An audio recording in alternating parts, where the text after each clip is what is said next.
Non-Monogamy Help is a podcast where your questions about open, non-monogamous or polyamorous relationships are answered.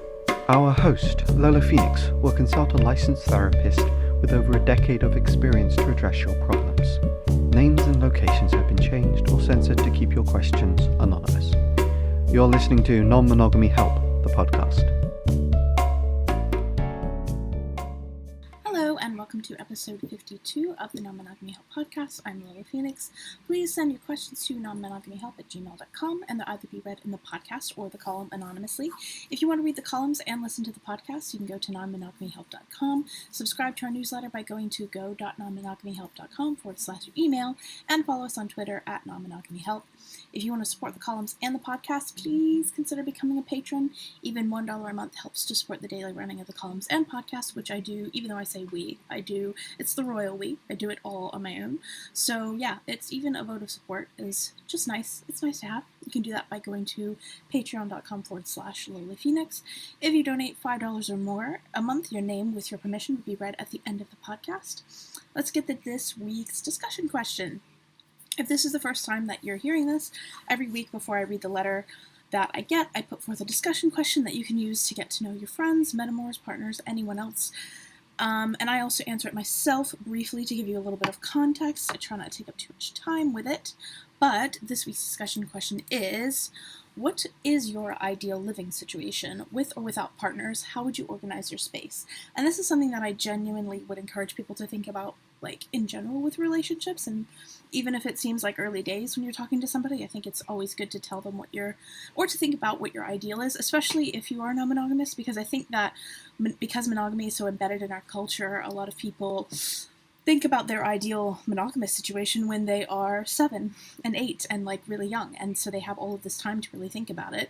They may not be seriously contemplating what their future is in a real way when they're 7 or 8, but they still have a lot of time to think about it, and I don't think that people who are non-monogamous really think about that because, you know, all you learn from society is that non-monogamy doesn't work. So, yeah, anyway, end of my spiel. My ideal living situation would be, like, I would like all of my partners to live with me, just so it's easier for me, in a way, but I know that that is probably not an ideal for many people, but I think 2 or 3 partners living near me or with me would be really cool. Near me would be fine. If we could have, like, little houses and stuff next to each other, that would be cool.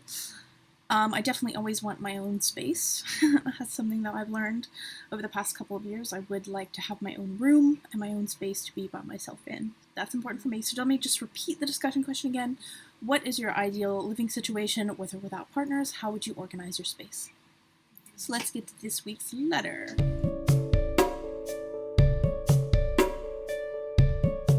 I identify as queer and gender fluid, am in my 30s, and recently married my partner. They are from the UK. We live in Berlin and think about having a child, so this has been a practical decision, mostly. However, this process was also very emotional. We had a really lovely weekend celebrating with many different people in our lives. I felt really out and open and vulnerable doing this. They are the first person my mum's met. I came out as queer when I was 16, and my mother's reaction was just generally horrible. So horrible, in fact, I did not involve her in my life beyond talking about weather, work, and studies. I've been living non-monogamous since I was 19, and started being part of the queer, kinky, and sex-positive spaces in my 20s. This was a very important part of my life, discovering the possibilities of queer bonds, love, and intimacy. Last year, I was finally able to start therapy and starting to deal with my childhood trauma, mostly emotional neglect and abuse from my mom. This is a very intense process, bringing up a lot, and I come to see more and more how panic attacks, dysfunctional behavior, and self-harm affect me and my intimate relationships. I moved in with my partner last year. We have separate rooms and live together with another fab roomie, but I feel like the closeness can be a really big strain on us when I start spiraling again. In addition, they started a relationship with another person right after our wedding, for the first time since our relationship began. I'm really not coping well with this situation. In the first couple of weeks after they told me, I broke down a lot and hurt myself. They are really, really loving and caring, showing me how much they love me, and that in fact they want to include me, want to get to know their lover, and build a connection of my own. A really loving and great base to build a non-monogamous relationship on. However, I constantly feel triggered, and I am dealing with jealousy I seldomly have felt in my polyam past before, and I am really wondering if for the sake of my mental health, I need to open myself to the possibility that I might not want to live non-monogamous right now. That would mean, though, that our relationship might end. I feel so guilty. I can't possibly tell my partner to end the relationship with someone that they love. My partner themselves is not sure that they would want to end that relationship. Understandable, none of us wants to suffer and resent each other, but I feel so sad. We recently started couples therapy and decided that it might be more healthy for boundaries and our intimacy if we don't live together, and I have my own space to live in, where ultimately we also have a space for the two of us. Living with a roomie had a big effect on our sex lives. This is good. It all boils down to, am I monogamous? What happens next? How can I continue with this person I love so much? I find it really hard to find helpful resources beyond polyam is superior or monogamy is superior. Are there any queer people moving from non-monogamy to monogamy and dealing with the complexity of this development?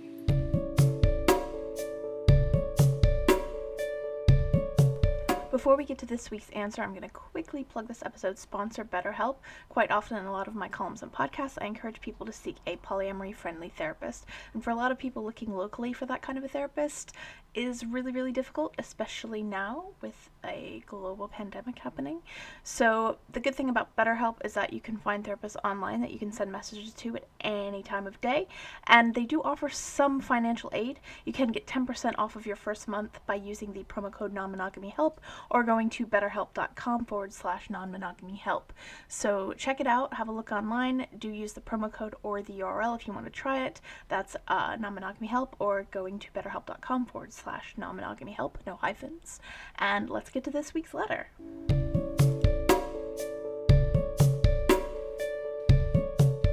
The first thing that I would say here is that I'm really glad that you are doing individual therapy. I think that that is really, really, really important. I think that you need to work something out with your therapist about strategies for addressing self-harm.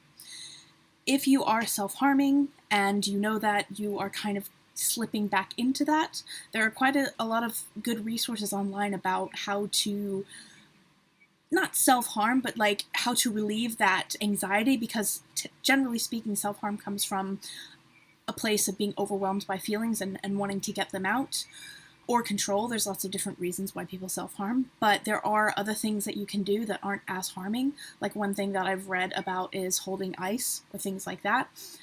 You need to work on a kind of emergency plan for that, so that you can, the next time you sort of feel yourself going down that road, you don't have to call up your therapist and say, help me. You have the sort of tools in your toolbox, as it were, to actually address it and actually do something in the moment. And that way you don't necessarily need to lean on your partner for emotional support. It's not bad to lean on your partner for emotional support. I think that a lot of polyamory resources are really shitty and that they're very Western bootstraps mentality and sort of encourage the idea that if you need your partner at all, you're being controlling or manipulative or whatever. That's not the case. We need other people. As much as I'm like the biggest introvert, I'm the biggest recluse, I don't like people at all. And yet I know that I need people. So this is a situation where you need to, yes, lean on people, but also give them, figure out what works for them in terms of how much emotional support that they can provide you. I think that you also need to think about what is triggering this. I have a feeling that what is triggering all of this upset, because you said you never felt this way before in other polyamory situations. I feel like what is probably triggering this is the fact that you have married this person. So I don't think hierarchies are always bad in polyamory. I would probably define myself more as a relationship anarchist than, if that's part of polyamory or not, that's a debate, whatever. I try not to operate on hierarchies because I don't like them. And people can, I think, queer marriage and be married. You might be married for immigration reasons, which, hey, can understand. However, marriage does, regardless of whether you are actually invested in the institution of marriage or believe that it means anything, it still, especially if it's done for immigration reasons, creates a power imbalance. And the thing about a hierarchy is, and this is one of the big reasons why whenever people start polyamory, one of the first rules that they create is like, I will never love anyone but you, or you are my primary, or you are the most important person, and everyone else is not as good. And I understand that. I understand why people do that. However, the problem with that is that once you create a hierarchy, it means that one person is sitting at the top. And when one person is sitting at the top, it's all well and good when you're that one person, but it also means that you can be dethroned, basically. And my guess is that what's triggering all of this upset in you is the fact that you are now married. So you're married, you want to have a kid, even if you aren't necessarily hierarchical, you are creating a situation where this is the partner that you want to have kids with, this is the partner that you are married to, and you can be replaced in that sense. And that is going to kick in all of these fears because you have more to lose now. You have more to lose. Now you could become divorced. Now your whole entire future of, oh, I want to have kids with you, can be interrupted. And so that is what I'm guessing is causing all of this panic for you. And that, what I always advise in terms of this panic when it comes to, because everyone has panic, don't believe a lot of the kind of rose-tinted, bullshitty polyamory resources that will act like, oh, it's so lovely, and yes, I did feel jealous once, but I feel so much better now, and everything's perfect, la la. Everyone feels shitty, and you can't be raised in a society that tells you that monogamy is the only option, and that love is best expressed by being exclusive to one person, and not feel a way about your partner being with somebody else. Like, you just can't. You would have to be, unless you were raised in a family where there was non-monogamy and it was sort of normalized to you, you're going to feel a way. You're going to feel scared. You're going to feel, you're raised with all of these messages. You're going to feel a way about it, and that's okay. It's okay to have these feelings. It's okay to freak out. It's okay to think you're going to be replaced and your partner's going to leave you and oh my god, la la la. Like, all of that is okay. What I find helps in that situation, and in almost any situation where I'm trying to compare myself to other people, is that I have to realize, like I have with a lot of the anxiety that I've had in my life, there is only so much that I can control. I cannot control everything. And what anxiety is, at least for me and my experience of anxiety is a response to the trauma that I've been through. Because of things that I have experienced which I could not control, my brain has gone, oh crap, we're in this situation that we can't control. We're constantly having to experience horrible things that we can't stop. Well, I guess what we'll do is that we'll distract this brain into thinking that there are things that they can control so that it doesn't have to focus on the things that it can't. My anxiety has always been a very big distraction and coping mechanism. It goes, actually, instead of, facing the fact that you can't control that there are, people in your life who treat you like shit, we're going to make you think that if you behave a certain way, then you will unlock the magical key, and you will all of a sudden get all of the things that you should have, which is love and care and support. And in a way, we believe this on a societal level as well. Like, rape apology is exactly this. People believe this. People believe that if I don't go outside wearing a short skirt, I won't be raped. And we know it's just ignorant and foolish and ridiculous, and that is not how sexual assault works. But people believe it because it's easier for them to cope in a world where all they have to do is not wear a short skirt, and they can avoid this thing that can happen to them regardless. So it's that kind of a thing in my experience with anxiety, and I think that maybe now that you're having to all of a sudden, oh, now you're married, there's a new relationship, you have all this to lose, your anxiety is kicking up because it's like, we must do something to prevent the loss of this valuable thing. We must do something. And yeah, it's totally understandable, but at the same time, like, you can only do so much. Like, really, genuinely speaking, there is only so much you can do to prevent someone from falling out of love with you. If a promise, if a marriage, if saying, oh, I love you and I'll only love you prevented people from leaving, then monogamy, there would never be anyone who divorced. Unfortunately, all you can do is just be your best partner, be your best self, and treat, you can obviously be an asshole to your partners, you can mistreat them, and that's gonna make them not want to be around you, but short of just trying to be a good partner and trying to communicate and trying to give them attention and give them love, there isn't anything you can do to stop someone from falling out of love with you. There isn't anything you can do to prevent being replaced. And that's really, really frightening. And so your brain is going, we don't want to think about that, so let's just do all this other stuff and pretend like if we're the perfect partner and we never have any problems and we're always happy, then it'll be all right. Unfortunately, that's just not the case. And even though it seems counterintuitive, when I realized that and when I was like, look, I can't prevent someone from leaving me. I can't stop someone from no longer being attracted to me. I can't do any of that. All I can do is try and be the best partner that I can be, and I know I can be a damn good one. And it is what it is. There's nothing else I can do, and I have to let go of the idea that I can control that. So I think, and if you look up, I wrote an article called 13 Mistakes That People Make When They Try Polyamory, which encompasses a lot of this information about dealing with these emotions and how you kind of face your fears a little bit and sort of go, okay, what can I actually control? And that will help you a lot if you actually go into that article and read through some of the bits about finding an anchor. I don't want to keep repeating the same things if that's not helpful in the same podcast. So yeah, I think that your change of living situation might be helpful as well, but just keep in mind that I do think that if the core issue is kind of that you're afraid of being replaced and you haven't really dealt with that or addressed that, then moving apart may not necessarily fix that. So, and also I can't really tell you if you're monogamous or not. I do kind of feel like just because you have all these feelings, it doesn't mean you're monogamous. Like, it's so hard for people, and that's one of the reasons why I hate so many of these intro polyamory resources, because people start to think that having these negative emotions means they aren't polyamorous, and that's just not how it works. Everyone has these emotions, and you having them doesn't make you less polyamorous. So I can't tell you if you are or not. That's up to you. But I do think that if you think about what you can and can't control, try to remember that. Work with your therapist on some specific strategies against self-harm in the moment. You may not have a therapist that you can call right at the time, and maybe there are some helplines you can call, but work on specific strategies about countering self-harm. That can help.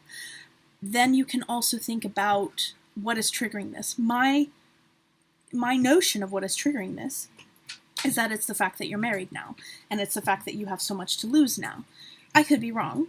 It's something you might want to explore with your therapist. I think couples therapy will help, but I also think that you trying to figure out what's different about this situation. Is there something different about this person? Because you did also mention that living with a roomie has had a big effect on your sex life. So has there been something that's changed within your relationship with this person other than the marriage that might have made you feel like you were disposable or you were going to be replaced or anything like that? Just think about what has changed and how might that affect your mental state. And then, yeah, last but not least, don't beat yourself up for these feelings. Just because you have them doesn't mean that you're monogamous. Plenty of monogamous people may not experience any jealousy if their partner were into someone, but they just still choose monogamy because it's something that they want. So, yeah, basically, don't beat yourself up for having anxiety. It's okay to have anxiety. It doesn't make you a bad person. It doesn't make you a bad partner. It's all just about figuring out how to cope with things. And another thing, before I finish, check out Clementine Morgan, because Clementine writes specifically about trauma-informed polyamory, and that might be really, really helpful for you if you have specifically had issues with how you were raised and things like that. Like, I've found there are zines you can order online. There's a workshop on trauma-informed polyamory. I'm not sure if Clementine is running that still now when I publish this, but there are definitely zines on Clementine's website that you can download and pay to have. Check that out. And yeah, I hope that helps, and good luck. Thank you for listening to episode 52 of Non-Monogamy Help. If you want to be awesome, you can donate to our Patreon. Donating $5 or more means that your name, with your permission, will be read at the end of the podcast. This week's current patrons are Laura Boylan, Chris Albury-Jones, Juke, and James Wartell. If for whatever reason you cannot become a patron because life happens, then if you can take 5 minutes to log into iTunes, find the podcast, and rate and review it, that would be so helpful for me. Really, really helpful. Rating it and reviewing it helps me get the podcast out there to a lot of people. So yeah, if you can do that, I would be extraordinarily grateful. If you don't want to write a review, that's okay. You can just do a little 5-star rating. I'd really, really appreciate it if you have enjoyed the podcast. But yeah, that would also be great if you can't become a patron. Anyway, that's all for this week. You will get a new column next Friday and another podcast in a fortnight. Thank you again for listening.